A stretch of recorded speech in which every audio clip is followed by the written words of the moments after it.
नून league या पीएमएलएन, जिनके supporters को आम जुबान में हम पटवारी कहते हैं। हम इनसे अक्सर बहस करते हैं। हम जितनी भी मजबूत दलील दे दें, जितने भी सबूत पेश करें, बहस बेनतीजा रहती है। जवाब में वो बिला वजह की इधर उधर की वजाहतें या बात को घुमाते फिरते हैं, हमेशा हकीकत से इनकार करते हैं। तो सवाल ये है कि आखिर ऐसा क्यों है? आखिर पटवारी पटवारी क्यों होते हैं? क्या ये सिर्फ सियासी इख्तलाफ है या इसके पीछे इंसानी दिमाग का कोई राज छुपा है? आज मैं आपको इस सवाल का जवाब साइंस की रोशनी में समझाने जा रहा हूँ। वो हकायक जो आपने शायद पहले कभी ना सुने हो, और मुमकिन है इस वीडियो के बाद आपका इस मौजू पर नजरिया मुकम्मल तौर पर बदल जाए। लेकिन इस कहानी को समझने से पहले आपको एक हकीकत समझना होगी, एक ऐसी हकीकत जो शायद आपने पहले भी महसूस की।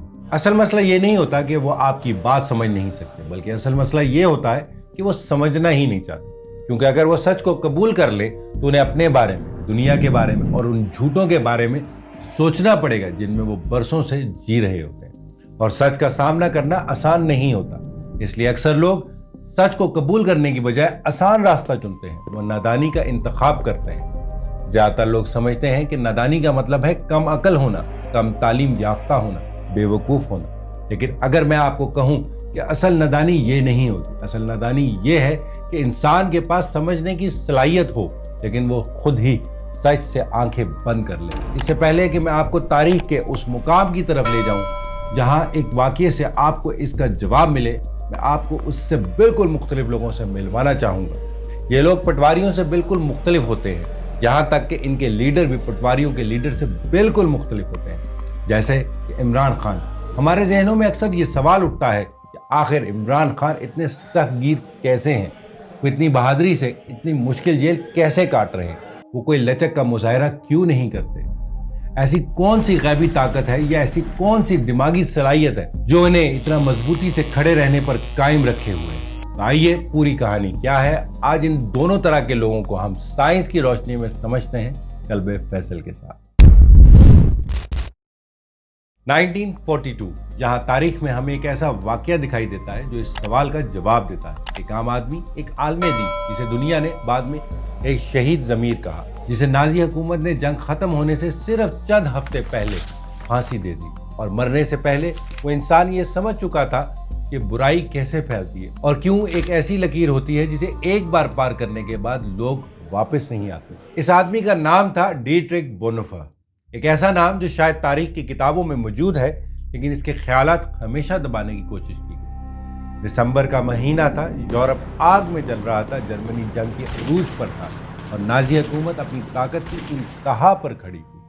और हर तरफ खौफ था, हर तरफ प्रोपेगेंडा था, हर तरफ एक ही आवाज सुनाई देती थी, हिटलर।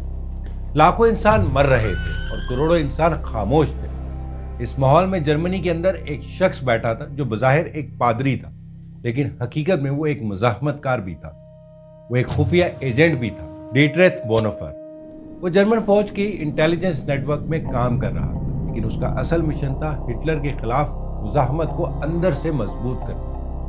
क्रिसमस का वक्त था, बर्फ पिघल रही थी, लेकिन जर्मनी के अंदर इंसानियत भी पिघल रही थी। बोनोफर को एहसास हो चुका था कि शायद वो ज्यादा अरसा जिंदा ना रहे, इसलिए उसने एक खत लिखने का फैसला किया। ये खत किसी अवामी ऐलान के लिए नहीं था, ये तारीख के लिए भी नहीं था, ये सिर्फ चंद लोगों के लिए था, उसके करीबी साथी जो हिटलर को कत्ल करने की साजिश में शामिल थे। लेकिन ये खत सिर्फ एक मंसूबा नहीं था, ये एक फितरी एतराफ भी था, एक ज़हनी तज्जिया भी था और एक खौफनाक वार्निंग भी थी। ये खत कई सालों तक दफन रहा और तकरीबन 10 साल बाद दुनिया के सामने आया। बोनोफर अपने मुल्क को देख रहा था, जर्मनी जो दुनिया की सबसे ज्यादा तालीम याफ्ता माशरों में शुमार होता है, जहां फलसफा, साइंस और अदब ने जन्म लिया था, वही जर्मनी एक इज्तिमाई पागलपन का शिकार हो चुका था। और बोनोफर ने खुद से एक सवाल पूछा, ये सब कैसे हुआ? ये कोई आम लोग तो नहीं थे, ये अनपढ़ भी नहीं थे, ये डॉक्टर थे, ये इंजीनियर्स थे, ये यूनिवर्सिटी के प्रोफेसर थे,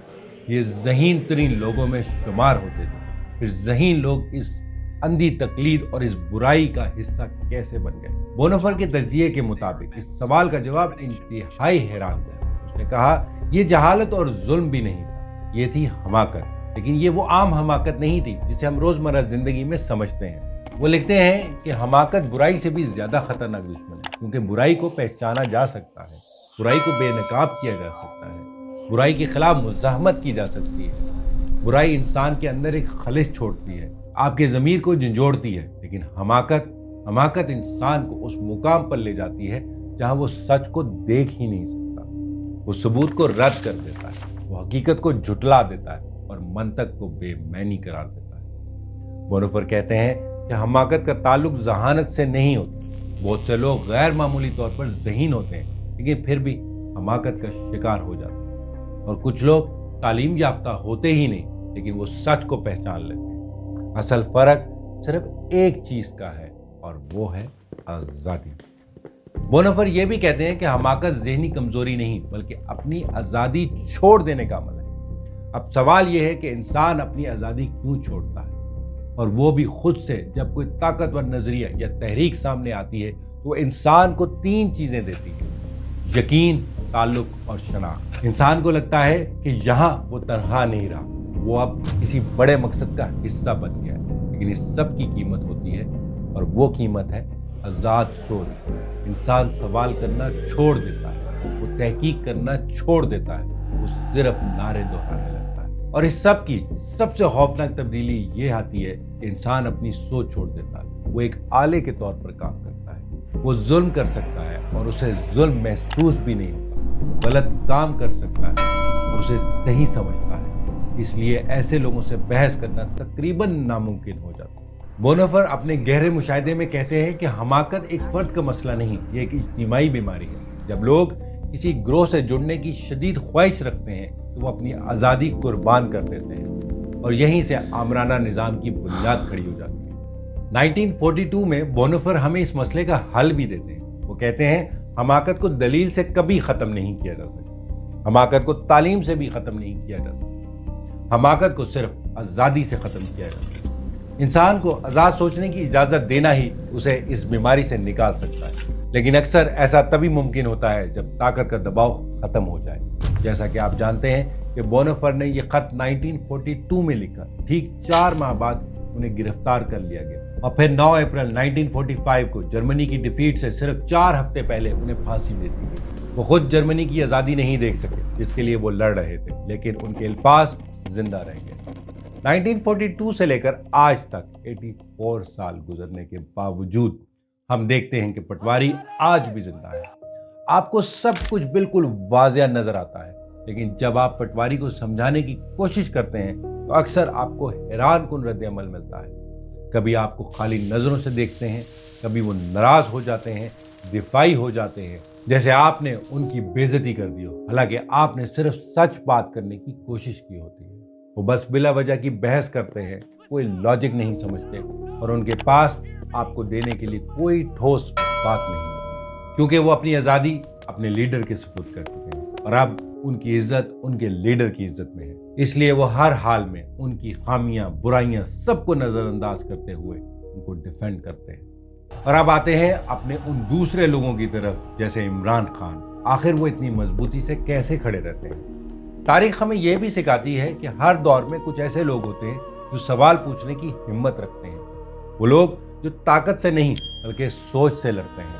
عمران خان جیسے لوگ مقبول ہونے کے باوجود اقتدار کا انتخاب نہیں کرتے۔ ایسے لوگ ہمیشہ آسان بھی نہیں ہوتے، وہ ہمیشہ متنازع بھی ہوتے ہیں، انہیں اکثر تنقید کا سامنا کرنا پڑتا ہے، لیکن معاشرے کی ترقی ہمیشہ ایسے ہی سوال کرنے والوں سے شروع ہوتی ہے۔ اس لیے آپ نے اکثر دیکھا ہے کہ عمران خان کے حامی بھی ان کے فیصلوں پر سوال اٹھاتے ہیں، تنقید بھی کرتے ہیں، اختلاف بھی رکھتے ہیں، کیونکہ وہ آزادی پر یقین رکھتے ہیں۔ اصل دنائی کسی ایک لیڈر یا کسی ایک جماعت میں نہیں ہوتی، اصل دنائی ایک رویہ ہے، ایک ایسا رویہ جس میں انسان سوال کرنے سے نہیں ڈرتا، جس میں انسان اپنی پسندیدہ شخصیت سے بھی اختلاف کر سکتا ہے، جس میں انسان سچ کو شخصیت سے ہمیشہ اوپر رکھتا ہے۔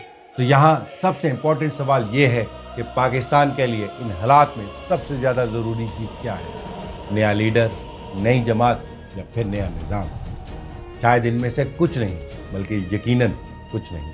پاکستان کے لیے سب سے ضروری چیز ہے آزاد سوچ رکھنے والا لیڈر اور شہری، ایسا لیڈر اور ایسے شہری جو سوال کر سکیں، جو دلیل سن سکے، جو اختلاف کو دشمنی نہ سمجھے، جو اصولوں کو اہمیت دے۔